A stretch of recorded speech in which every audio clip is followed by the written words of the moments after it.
everybody. So today I want to talk about why you should not be paying your grant writers by commission or out of your grant funding. Let's get started.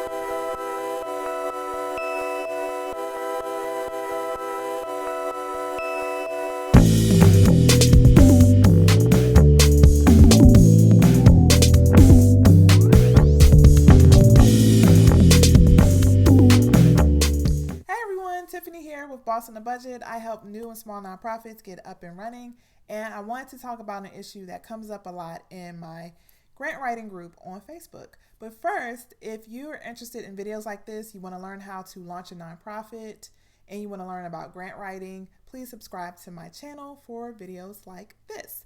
Okay, so a question that comes up so much in my grant writing group is, hey, I don't have a lot of money, but I have a great idea. I'm going to pay a grant writer out of grants that we win together. So if they write a successful grant, I'll just pay them when we get the money.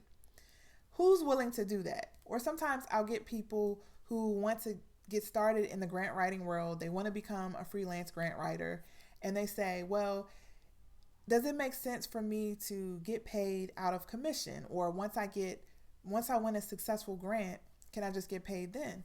And so I just want to talk through 4 reasons why that's not a good idea, and maybe alternative ways you should think about how to pay a grant writer. Okay. So first of all, the most simplest reason why it's not a good idea is that it's because it's against fundraising ethics. So the Association of Fundraising Professionals and other associations completely advise against this practice. So they do not recommend that grant writers get paid out of commission or get paid only when they win or have successful grants. And I'm going to talk through and the other reasons why, but it's against their ethics. So if any grant writer wants to become engaged with you and they're suggesting that, that means they're not adhering to professional standards, and they probably are not really associated with credible organizations or have a lot of experience in the fundraising world. And you should just be mindful overall of any kind of grant writer who is suggesting that. Okay, so just be mindful, stay away from those people. The second reason why it's not a good idea is because most funding, first of all, some funders do not allow you to do that. Sometimes they will specifically say you cannot use this to pay grant writers. And most funding is not to be used for things that have happened in the past, right? So after you've won a grant proposal, you've already done the work as a grant writer. So the work has already been done, so you would have to be paid kind of retroactively, and grants just don't work that way. The proposal is written for what's going to happen in the future or support you're going to get in the future. And so that's just not how funding works. And sometimes, even though the funder may not say specifically this cannot be used for a grant writer, sometimes they'll say it this way. They'll be like, this can't be used to pay debts or to pay for services that have already been completed.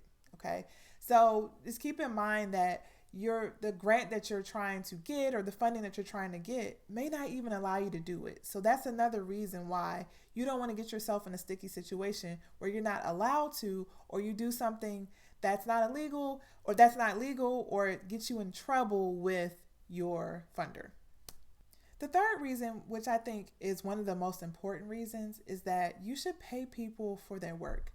So grant writers do a lot of work. It takes a lot of work to get a proposal together.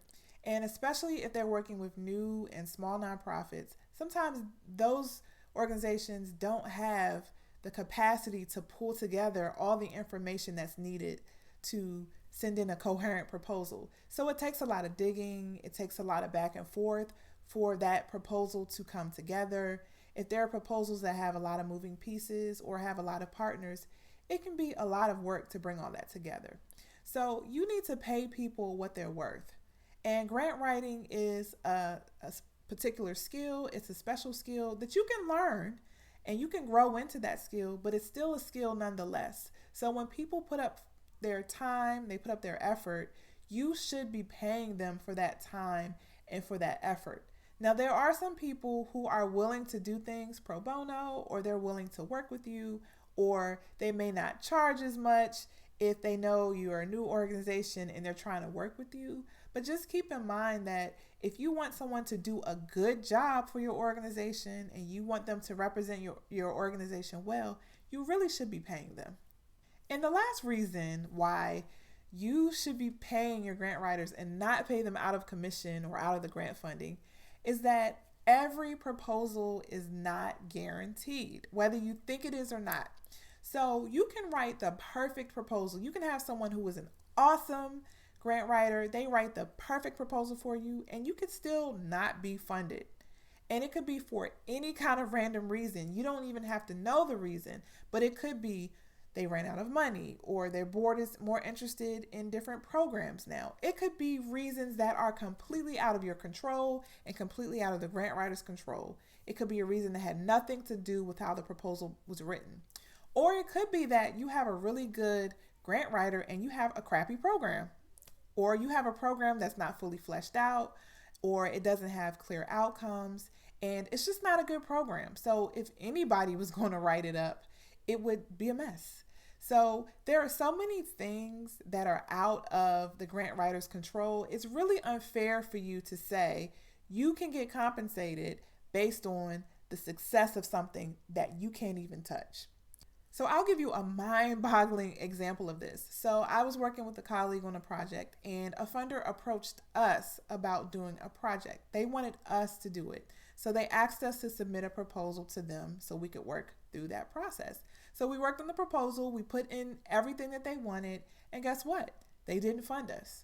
Now, this is a funder who asked us to submit a proposal. And it wasn't that we gave a crappy proposal, okay? It was that they shifted priorities. They just weren't interested in that anymore. And just like that, they moved on. But we put forth all that effort and all that time, right? And we just knew that a proposal was going to be won. So you just cannot assume that you're going to win these proposals. And especially when you're new and starting out, it takes a really, really long time to win. Okay, so when you're still building your organization's credibility, when you're still trying to get your name out there, you're still trying to build relationships with funders, you're not always going to win. You're going to hear no way more than you hear yes. So don't blame a grant writer for that reason. Make sure you pay your grant writers up front for their work. So one thing that I would suggest is that if you want to engage somebody to write grants for you, pay them to write like a master proposal for you, okay? So pay them to help you form together thoughts and typical sections that you would be including in a proposal. So you're going to have to craft like a need statement or a statement of the problem, which includes data and statistics about who you're serving and your population. You're going to have to write out your program goals and objectives and develop a work plan and an organizational chart and talk about your staffing. You're going to have to talk about your intended outcomes and how you plan to measure those outcomes. A good grant writer can help you pull that information together, even though it's not for a specific application or proposal. They can create like a master proposal that helps pull all that together so that when it's time to start applying, you can pull from the information in that master proposal and tweak it for that proposal and be much more ready to submit more than you would be if you're just asking for a grant writer to write individual proposals. That's a cheaper route to go, and it helps you organize yourself as a program, and it helps you build up your capacity to be able to respond to grants. So the reality is you're going to have to pay grant writers, and you're going to have to pay them over and over again if you want them to write a lot of grants.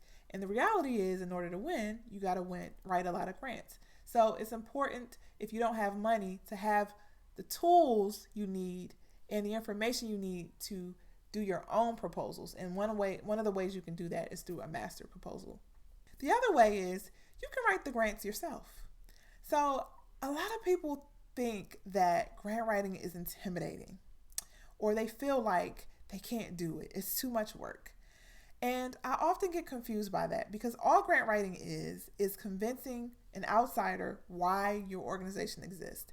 And as an organization, you're going to have to prove yourself over and over again, not just to grant funders, but to donors, to legislators, to potential volunteers.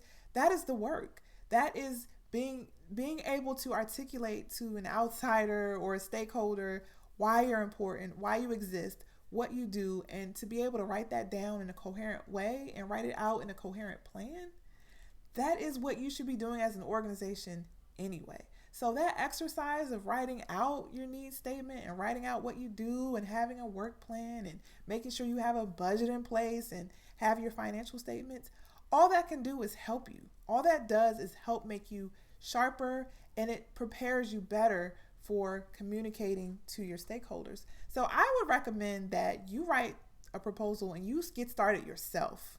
At some point, you're going to need somebody who their role is designated to writing grants, because it's a whole thing to get packages together and submit. It's a whole thing. I admit it's a lot.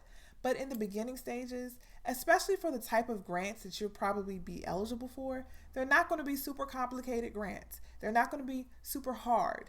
You know, you wouldn't go after a federal government grant in the beginning stages anyway. And those are intimidating. That is a lot of work. But for small like community organizations or community foundations or small like private foundations or family foundations, those applications are not going to be that hard.